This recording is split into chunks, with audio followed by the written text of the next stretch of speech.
But what's wrong with that? Especially if you're in high school. Like, let me just make my point, and then I'm going to flip back to you.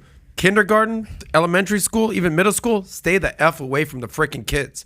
You're 16 years old. You're able to drive. You have a car. You have a driver's license. You're confused about what you got going on. You're already making out with guys, girls. You're already maybe even having sex.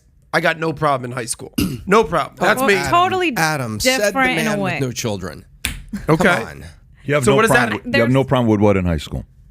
With 16, 18-year-old kids having conversations with guidance counselors. I don't care. Go in your little safe room. I don't care about that. If you think, how old are your girls? 10 and 16. Okay, so let's move the 10-year-old aside to the category of don't F with her. But 16-year-old, 17-year-old, 18-year-old, if you think her and her friends aren't already having these discussions, you're naive. So I'm just letting you know in high school, that's what's already happening. What do you think about that, Tom? I have a fantastic relationship with my 16-year-old daughter, and we process things all the time. Because that's exactly what she wants, to talk to her dad about She sex. actually, by the way, on my this dad and I scenario, were best friends. I will tell you, Okay. in this case, it is true. I believe me. I know BizDoc I've thought, seen but this. I'm not even talking about BizDoc here. I'm But talking your about point is what? 16 Your to point- 18-year-olds in general. These are conversations that they're already having. And Tom, you're With saying what? each You're other, saying not to with a teacher. You're saying to not have the conversation for teachers to not have the conversation with students. No, absolutely not. I don't want a teacher bringing their views on my child, period. Now, if they go in there and say, hey, I'm really bothered about something. These kids are cheating. I don't want to be part of it. They're in my friend group, and I don't want to get pulled into that. Those conversations happen all the time at school. All the time. I don't want to get in the middle of this, but I don't want to be a rat. I don't want to be a snitch. Things like this happen all the time.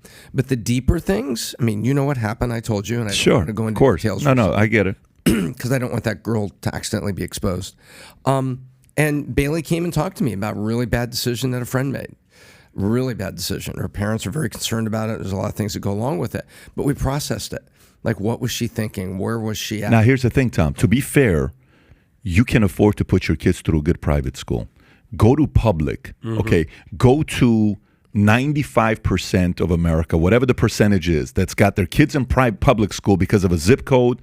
They're only making $55,000 a year median income. Say household is $100,000. Right, and those parents are facing a war. That's what they're facing now. And that's what I'm talking about, by the way. If Tom, who's very well off, can send both of his kids to private, and by the way, Tom's kids are fantastic. Shout out to Kim.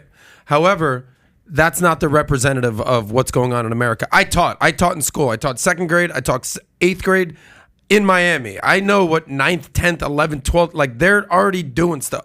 So if you want to live in a fantasy world that like, of course my young daughter is going to come and talk to me about and process issues, that's great in fantasy land and private school. That's not the reality for most of America. But I still think even in a public school, a guidance counselor, if you're under the age of 18 and you're having these serious conversations with somebody and opening up, the parents should be involved. And that is, I think, what we're talking about here is that there's a fine line with what the role is of the teacher to an underage person. If you want to make the decisions after you're 18, to love whoever you want to love, that's fine. I don't think from my understanding, we're not talking about that. We're talking about the younger kids who are in school, and this is being pushed on by the culture and by their teachers. Totally agreed.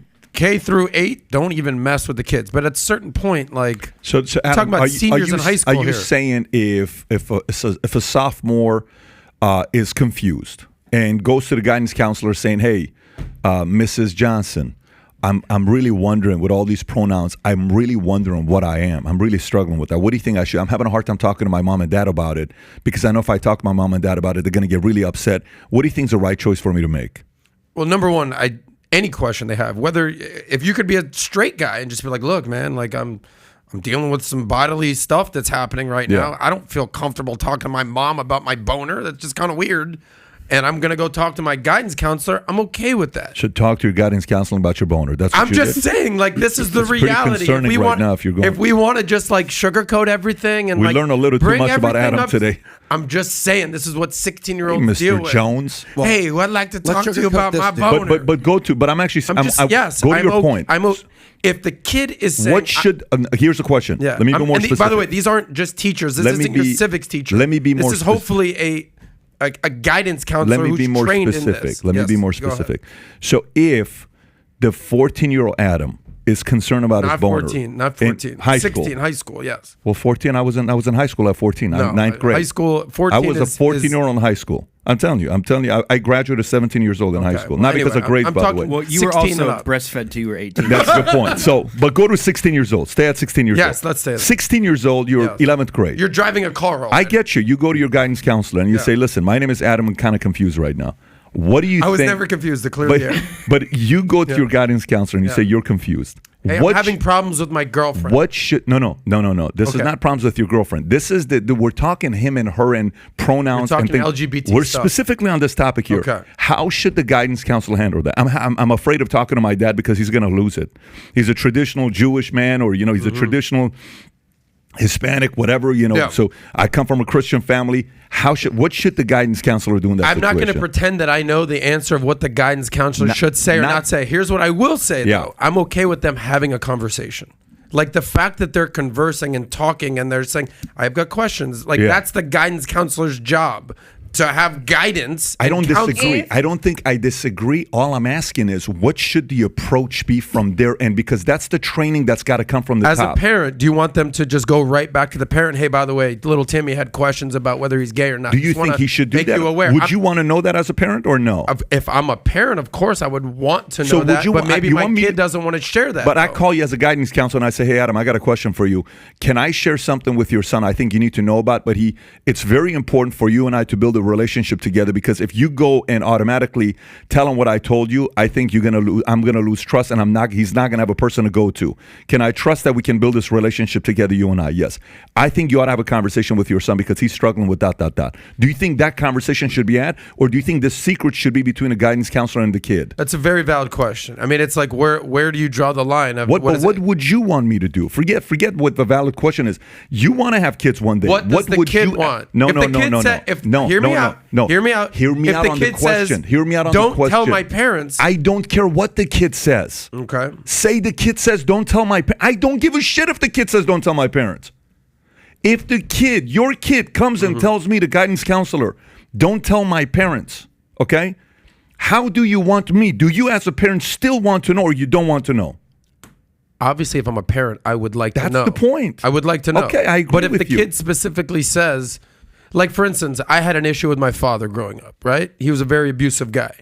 If I went to my guy, this is a totally separate topic, but this is actually a good point you're bringing. But if I said, hey, look, I'm having a problem in my house. My father's very aggressive, very abusive. It's a thing that I'm dealing with. I'm coming to you to talk to you through these issues. As Tom says, to process these issues. Would you do me a favor, not tell my dad that I came to you to tell you about this? If the guidance counselor picked up the phone and called my parents and said, by the way, Adam just came in and he's telling me about What's this. the right move for the guidance counselor to do in that But moment? this is what I'm saying.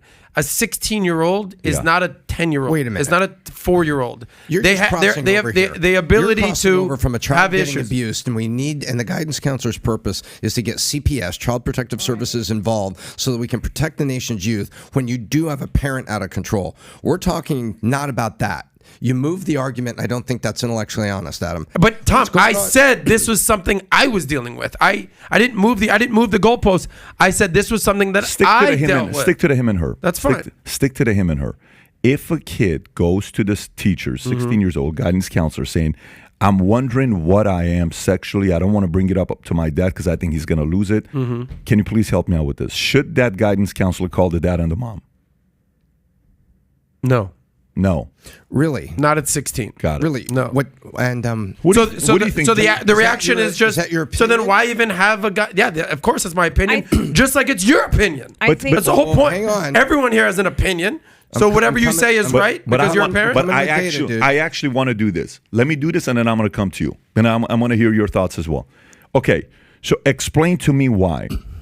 Again, Is it because This you is- I'm want your talking- kid to have a place where they can talk that they're more comfortable than the parents? Is that why, or is it a place to release rather than hanging on to it themselves? okay, Tell me so why. let's start with the reason that Yeah. they're going to the guidance counselor. It's because they probably don't feel comfortable bringing it up to their parents. Okay. Let's just start with that. Sure. Like, okay, I have an issue. I can talk to my friends about it, but I don't want to be judged.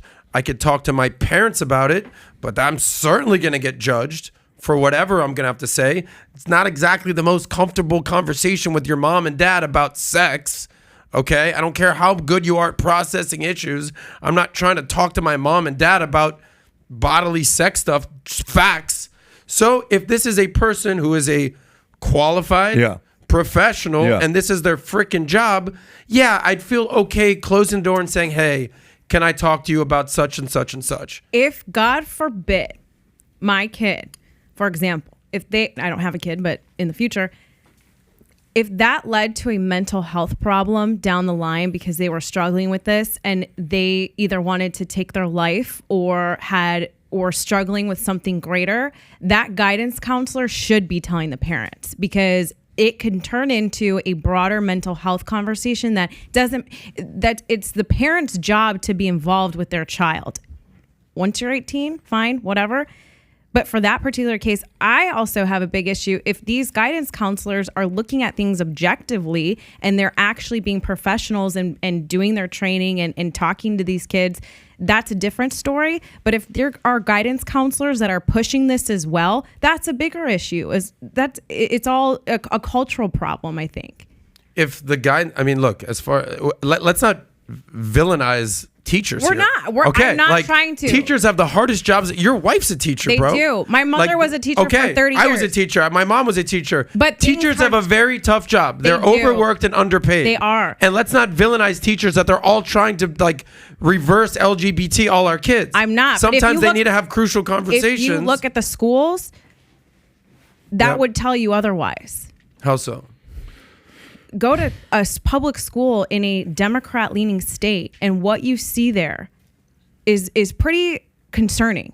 What the kids are being taught just in Democrat-leaning states, so Republicans are perfect. Well, Illinois, I Chicago. come from Illinois, so okay. I don't go to schools here in Florida. But in Illinois, if you go to those schools and you talk to kids, and what they say that their teachers are doing is very concerning.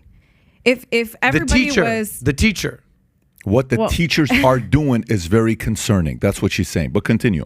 If guidance counselor, all I said was if the guidance counselor is able to look at these things objectively, that's a different story. If teachers are able to look at these problems objectively instead of pushing their own political ideologies, that is different. But what the culture is showing us is that they are pushing their ideology, and that is a problem. I love teachers. The teachers that want to teach are great, and they should be elevated. But the others, particularly the millennials, are not doing that half the time. That's Tom, the problem. Do you have any other angle from what we talked about here with Adam? You're the only one in the room here that's got a 16-year-old daughter. Well, he just told me I had an opinion before he heard what I was going to say because it's back with facts. So it's not my opinion. I'm just going back on facts. There's a simple fact. It is a fact. In these Democrat-leaning and hard blue districts, the guidance counselors and the teachers are actually denigrating the position of the parent. You should come talk to us. We see people like you every day. I see 50 students. Your parent sees one, you. We know what's going on. We know what's going on. You should come talk to us. So that's what's happening. It's not what you just said. Oh, I can't talk to my dad. My friends are a little confused. I'll go talk to my guidance counselor. There may be a threat of that, Adam, but they are being absolutely encouraged to come talk to the guidance counselors and the teachers that are presenting them this other viewpoint. And I'll tell you this. We need to go dig up, Tyler, go dig up the stats on teenage suicide. Mm-hmm. And sexual orientation confusion. Kids are writing these suicide notes out, talking about confusion, talking about they don't know, talking about these things. And so you want the guidance counselor to talk to your kid, and then your kid commits suicide, and you never knew. And you never knew about the discussion. Fair point. By the way, there should until they're 18, Adam, you're responsible for them until they're 18. They break a window down the street. Technically, you got to pay for the window. You're responsible for them until they're 18. What a point. What did you hear? What a power. That was a very good point, because anything they screw up with is on me. So I may as well know about what they're up to, because if they do screw up, it's me being liable for it. That's a very good point. By the way, 2 people just gave super chats, $50 above. Fetsa Azul said, Adam, these thoughts increase risk of suicide significantly. While parents are responsible, we need to know, especially if there's another adult involved and potentially influencing. Then Tico gave $199. Adam is clearly wants those communities to grow even more, but if media, movies, and social media is killing next generation, making people stay in comfort zone, lazy, and easily upset emotionally. But here's what I'll say. Zaul is right. Yeah. Zaul? Yeah. Here's what I will say when it comes down to this. If there is an area that's extremely, think about areas that everybody is sensitive in certain things. Everybody. The other day, we were doing a conference call, and one of the leaders asked me a question, and then she asked, how do you deal with sensitive people? Okay. I said, what do you mean? Well, how do you deal with people that are sensitive? I said, everybody's sensitive. Mm-hmm. You're sensitive. I'm sensitive. Don't get it twisted that just because you are not sensitive in an area that I'm sensitive in, as if you are not sensitive in any area. You have certain sensitivities, but it's going to be different than Tyler's. Tyler's going to be different than Tom's. Tom's going to be different than Catalina's. The point when it comes down to kids, that is a very, very, very sensitive area, because anything you pay the biggest price for, anything, you build a business, you busted your ass for 10 years working 80 hours a week. Let me break it down for you. That person that runs that business, extremely sensitive about protecting a business, right? Kids, you spend all those hours, that's a lot of sensitivity. So if you like this clip and you want to watch another one, click right here. And if you want to watch the entire podcast, click right here.